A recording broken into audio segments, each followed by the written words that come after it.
여러분 안녕하십니까? 우수군의 진짜 동부가 수군수군 시간이 돌아왔습니다. 네.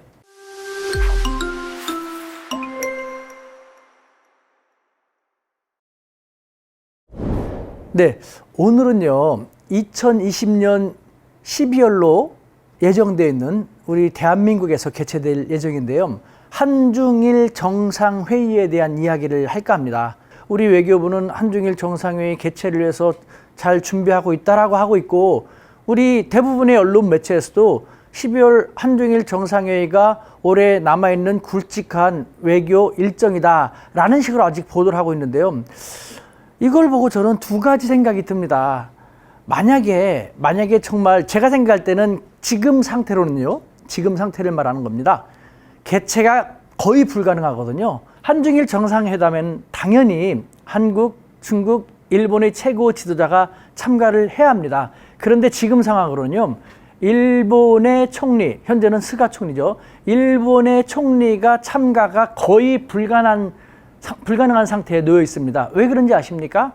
다름 아닌 딱 한 가지 때문에 그런데요, 우리 정부가 현재 압류하고 있는 강제 동원 배상 문제와 관련돼서요, 일본 기업의 자산을 현금화, 간단하게 현금화 문제라고 하겠습니다. 일본 기업 자산의 현금화하는 그 문제와 관련돼서 그렇습니다.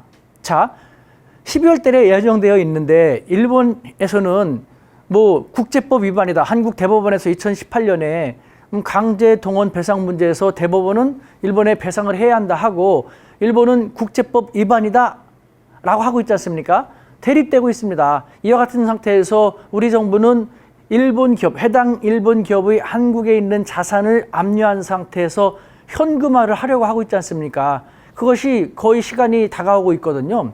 일본은 맹렬히 반대하고 있는 것이죠. 그런데 지금 같은 상태에서 이 한중일 정상회의 개최 전에 우리 정부가 현금화를 해버리면요, 이것도 시간도 이제 임박하니까요, 마냥 미룰 수 없으니까 현금화를 해버리게 되면은 일본의 총리는 올 수가 없게 되는 것이죠. 완전히 한일 관계는 다시 한번 엄청난 경랑 속으로 빠져들 수밖에 없기 때문에 일본의 총리가 참가하지 못한다. 그러면 한중일 정상회의가 개최가 안 되는 것이죠. 자, 그렇다면은 일단은 일본의 총리가 참가하는 상태에서 한중일 정상회의를 어떻게든 개최했다. 그 다음에 총리가 돌아간 다음에 우리가 현금화했다 하면은 일본 국내에서 우리 한국에 대한 배신감이라고 자기들은 그렇게 생각하겠죠.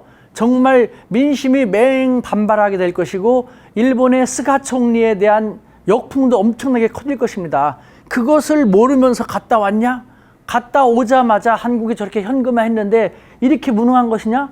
뭐 일본의 스가 총리는요, 집권한 지 얼마 안 됐는데 계속해서 집권에 나가기가 쉽지 않은 그런 파국의 국면 속으로 치달을 수도 있게 되는 것입니다. 즉, 이 현금화 문제로 인해서 일본의 수상, 총리는 한중일 정상회의에 참석하기 쉽지 않은 그런 상황인 것이죠. 자, 그렇다면 한중일 정상회의를 정상적으로 개최하기 위해서는 어떻게 해야 되느냐? 딱 한 가지 방법이 있습니다. 어떤 것이냐?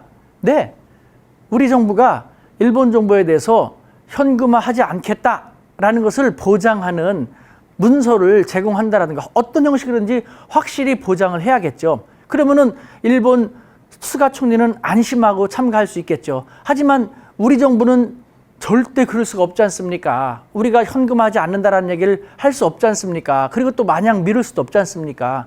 그렇기 때문에 이 현금화 문제, 이 한 가지 사안만으로도 일본의 총리가 참가할 수 없거든요. 그런데도 왜 아직도 우리 외교부에서는 이런 얘기는 하지 않고 12월 한중일 정상회의 준비를 위해서 지금 차분히 준비하고 있다라고 하고 있고, 그 다음에 우리 주요 언론 매체도 아까 말씀드린 것처럼 올해 남은 가장 중요한 외교 일정으로서는 한중일 정상회의를 들고 있습니까?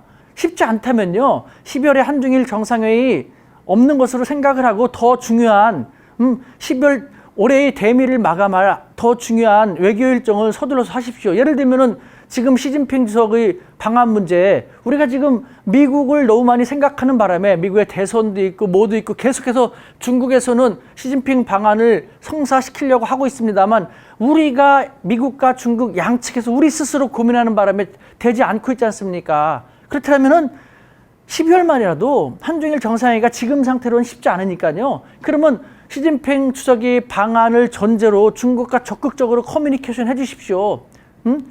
12월 정상회의를 준비한다는 측면에서 정상회의 리커창 총리가 하는데 시진핑 주석이 1, 2개월 사이에 또 온다라는 것, 한 나라에 간다는 그건 거의 쉽지 않으니까 시진핑 주석의 방안은 물 건너간 것, 이런 식으로 간주하고 있다는 얘기가 들려오기도 합니다. 그렇지 않다는 것, 외교부는 정말 확실히 스마트하게 움직이고 있다는 것을 국민들에게 보여줬으면 좋겠다라는 생각이 듭니다. 제발 좀 우리 국민들 기분 좋게 예측 가능하고 정말 외교부가 잘하고 있구나라는 쌍수를 들어서 박수 칠 수 있는 그런 외교 행보를 해주셨으면 좋겠다라는 간절한 요청 다시 한번 드리겠습니다. 외교부 파이팅!